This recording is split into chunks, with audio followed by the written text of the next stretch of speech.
আজকের গল্পের নাম রাজা পরীক্ষিতকে শৃঙ্গী মুনির অভিশাপ। একদিন মহারাজ পরীক্ষিত ধনুর্বাণ নিয়ে মৃগয়া করতে বনে গিয়েছিলেন।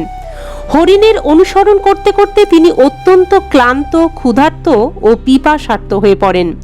কোথাও কোনো জলাশয় দেখতে না পেয়ে খুঁজতে খুঁজতে তিনি এক ঋষির আশ্রমে এসে উপস্থিত হন। সেখানে একজন ঋষিকে নিমিলিত চোখে শান্তভাবে আসনে উপবিষ্ট দেখতে পেলেন। ঋষি মন, প্রাণ ও ইন্দ্রিয়বর্গ এবং বুদ্ধির থেকে প্রতিনিবৃত্ত হয়ে সংসারের ঊর্ধ্বে জাগ্রত, স্বপ্ন ও সুষুপ্তি তিন অবস্থার থেকে নিবৃত হয়ে নির্বিকার ব্রহ্মরূপ তুরীয় স্থানে অবস্থান করছিলেন। বিক্ষিপ্ত জটাজাল ও রুরু নামক কৃষ্ণ মৃগচর্মে তার শরীর আবৃত ছিল।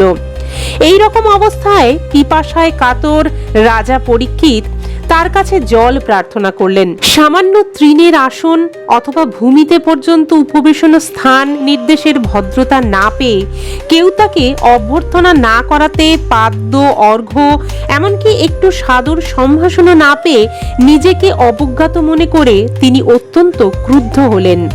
ক্ষুধা ও তৃষ্ণায় কাতর মহারাজ পরীক্ষিতের সেই ব্রাহ্মণের প্রতি ঈর্ষা ও বিদ্বেষ জন্মালো। এই রকম ভয়ানক ক্রোধ ও মাৎসর্য মহারাজ পরীক্ষিতের জীবনে আর কখনো হয়নি। আশ্রম থেকে বেরিয়ে আসার সময় অত্যন্ত ক্রোধবশত ধনুকের অগ্রভাগ দিয়ে একটি মৃত সর্প উঠিয়ে তিনি ঋষির গলায় ঝুলিয়ে দিয়ে নিজের প্রাসাদে ফিরে এলেন। তিনি মনে মনে ভাবতে লাগলেন, ঋষির কি সত্যি ইন্দ্রিয় নিরোধ হয়েছিল, অথবা রাজা এখানে এসেছেন তাতে আমার কি? এইভাবে আমাকে অবজ্ঞা করে সমাধির ভান করে বসেছিলেন। সেই শমিক মুনির ছেলে ছিলেন ব্রহ্মতেজ সম্পন্ন। তিনি আশেপাশেই অন্যান্য ঋষিকুমারদের সাথে খেলা করছিলেন।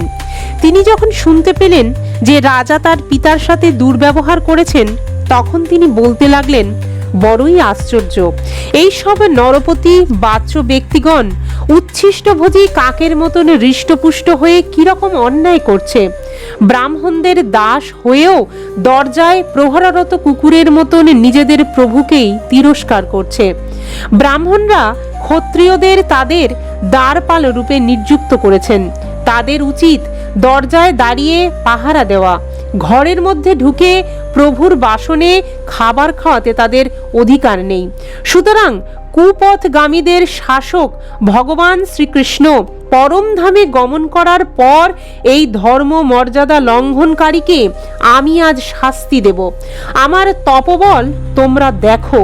নিজের বন্ধুদের এই কথা বলে ক্রোধে রক্তচক্ষু সেই ঋষি বালক কৌশিকী নদীর জলে আচমন করে তার বজ্রতুল্য অভিশাপ বাক্য উচ্চারণ করলেন। কুলাঙ্গার পরীক্ষিত আমার পিতাকে অপমান করে মর্যাদা লঙ্ঘন করেছে। সুতরাং আমার আদেশে আজ থেকে সপ্তম দিনে তাকে তক্ষক নাগ দংশন করবে। এরপরে সেই বালক নিজের আশ্রমে প্রবেশ করে পিতার গলায় সর্প দেখে দুঃখে কাতর হয়ে উচ্চস্বরে রোদন করতে লাগলেন।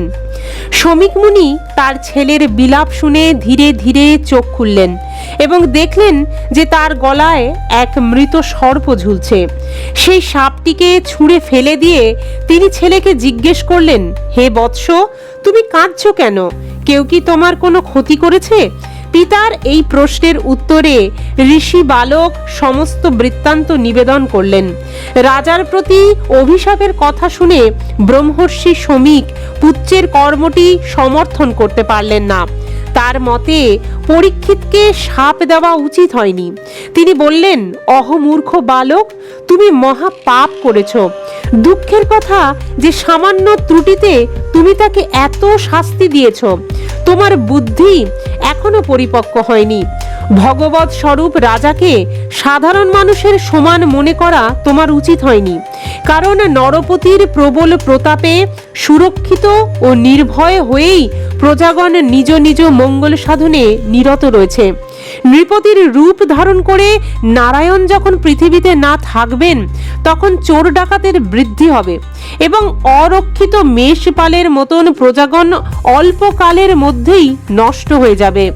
রাজার নিধন হলে অরাজক অবস্থায় দস্যু তুষ্করেরা অবলীলাক্রমে যে পাপ করবে, তার সঙ্গে আমাদের সম্বন্ধ না থাকা সত্ত্বেও আমরাও তার জন্য দায়ী হব।